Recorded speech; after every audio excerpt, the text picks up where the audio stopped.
So if you've ever listened to an episode of the Trader Coffee Break with Jason Grayson and myself, you'll know that one of our mottos is do more by doing less. In today's episode, we're going to talk about how that relates to trading and one of the biggest and most beneficial changes that I made to get to where I am today.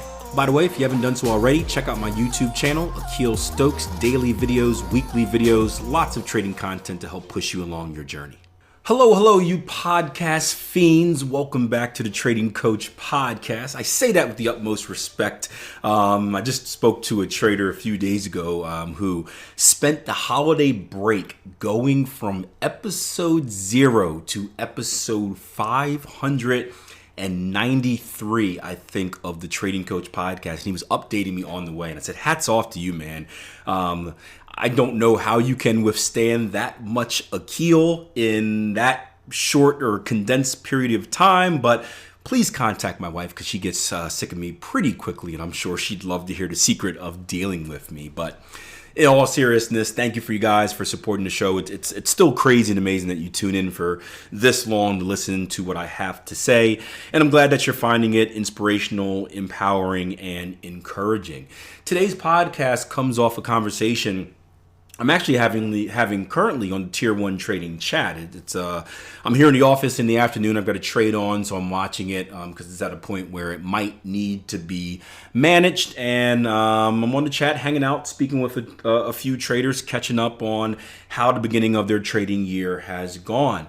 And I was speaking to one of our members, Stuart, and me and Stuart have had a lot of back and forth really recently, as he's went from kind of the whole learning how to trade to strategy development and back testing to demo trading to actually trading live. And Stuart's situation is a little bit interesting. He only trades a single pair. He's a day trader and he only trades a single pair. And we were talking about this. I was asking him, hey, do you plan on adding any other pairs to your portfolio? And he said, not right now. I'm good. And when many people hear, only trade a single pair, right? You kind of do the, like what? The question mark appears over the head. Like, how can you do that, right? You're supposed to be a trader. We all envision active day trading as being like the Wolf of Wall Street. We've got a 5-monitor setup. We've got 18 trades on at the same time. We've got bells and whistles and fireworks going off. It's nonstop adrenaline pumping action, right? The truth is, if you get to a point where it's like that, you're probably more of a gambler than a trader. It's probably a negative thing.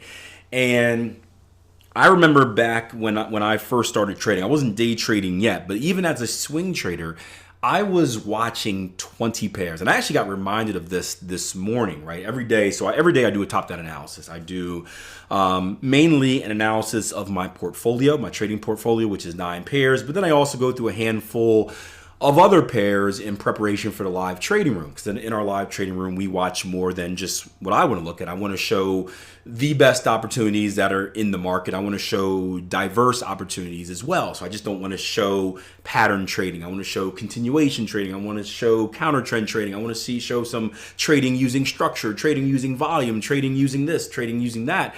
Because we have many different types of traders that are in the live room, and the point of the live room is to show you how you can use the skill that we're teaching you to extract profit from the market. So I go through my 9-pair portfolio first and foremost, selfishly, because those are the ones that I really care about. But then after that, I go through my secondary pairs, your Euro Aussies, Pound Aussies, Euro Pounds, Aussie Yen, stuff like that. And then I even go through some indices and commodities and crypto. So we'll look at the DAX, we'll look at the Dow, we'll look at the S&P, oil, gold, silver, the Nikkei, Bitcoin, Ethereum. So it ends up being about, let me count real quick, 1, 2, 3, 4, 9, 10, 11, 12, 13, 14, 15, 16, 17, 18, 19, 20, 21, 22, 23, 24, 25, 26, 27, 28, 29, 30, 31, 32, 33, 34, 35, 36, 37, 38, 39, 40, 41, 42, 43, 43 charts that I go through on a regular basis. Now, I don't want to say a regular basis. It's time dependent. So obviously I want to do my top 9. If I have time, I'll go through the rest of them. If not, then we'll kind of do it live.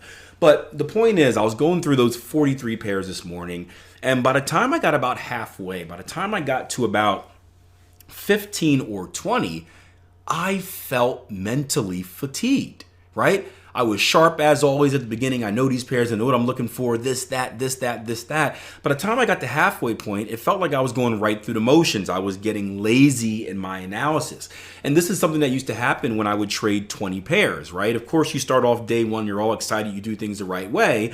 But as day one turns into week one turns into month one, you get kind of lazy. You start kind of overlooking things. You start forgetting things. And then before you know it, you're either making mistakes in your analysis or you're missing trading opportunities because you just forgot about them, or you're entering the wrong type of order. You're canceling trades on the wrong pair, right? There's a lot of mistakes that happen. Now, full disclosure, I wasn't the most organized trader back then either. I didn't have a pre-market checklist. I didn't really have any spreadsheets that I was tracking stuff on. So I was kind of just like, coming in and doing it. But still, it ended up being very difficult and my trading struggled. And I was telling Stuart on the chat, one of the biggest changes one of the greatest changes that I made in my trading career was reducing that portfolio. I went from 20 to initially 12, and then I went from 12 to 8, and then I went from 8 to 9, added one more. And what I found that when I was looking at half those pairs, so when I basically cut it in half from 20 to 10, I felt so much sharper. I was so much more focused in what I was doing. I didn't make the same type of mistakes. I didn't get bored. I didn't get lazy. And most importantly, I started to know those pairs very well. Now, you're not going to experience this until you get into a routine of doing technical analysis.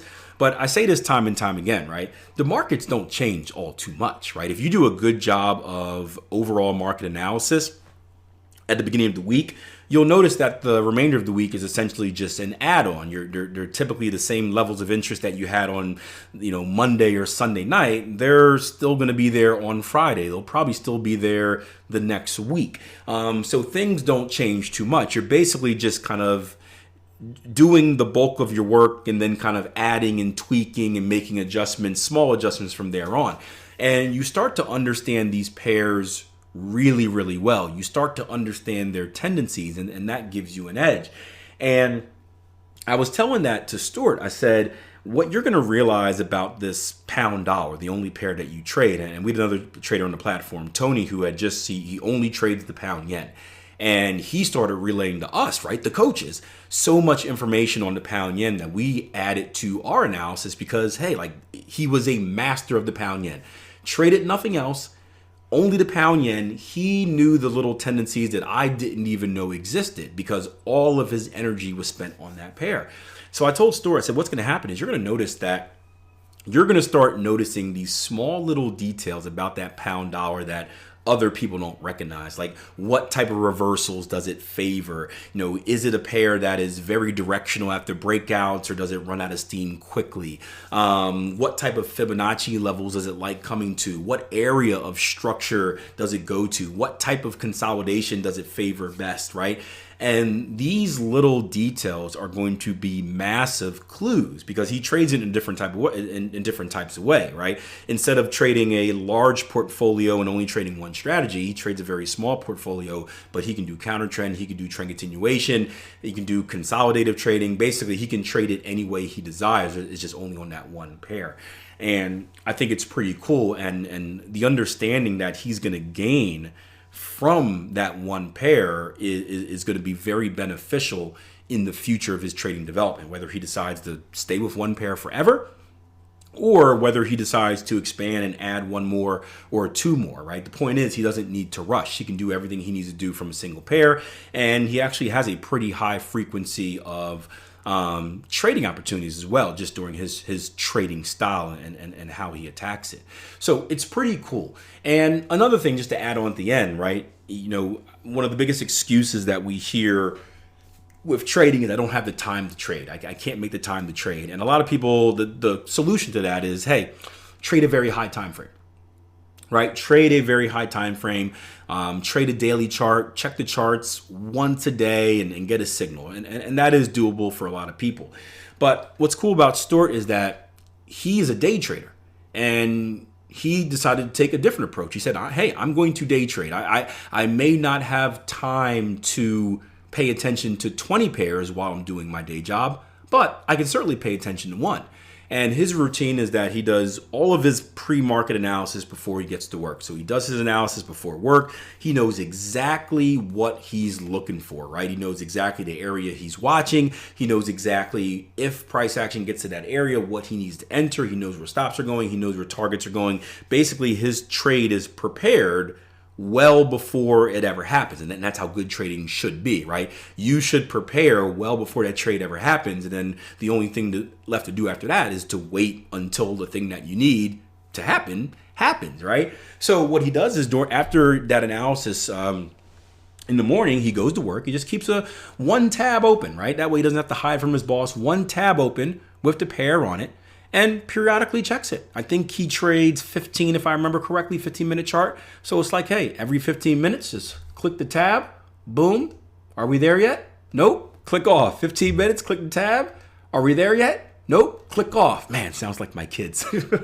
But he's proven that you can be a day trader and have a full-time job as well. Obviously, your type of job is dependent on the type of job you have. If you're, we got another Chris, he's a truck driver, right? We can't expect him to be a day trader while driving a big rig, right? That's not going to work. But if you have an office job and you're allowed to have, you're not blocked by your office's internet, you can keep an eye on the lower time frames, even while doing your day job. The key is you have to be organized, and the key is you have to set yourself up for success. And the way that Stuart did it is focusing on quality of trade over the quantity of pairs that he looks at to find trades. Give it a try. Hope you guys enjoyed the show. Remember, give me a follow over on social media at Akil Stokes RTM. That's Instagram, that's Facebook, that's Twitter, that's TikTok. Just watch out for the scammers. If anyone reaches out to you and DMs you and asks for money, it's not me.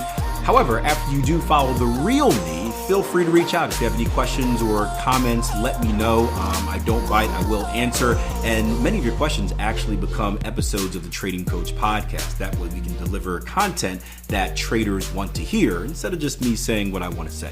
All right, at Akil Stokes RTM, give me a follow, and I'll see you next episode.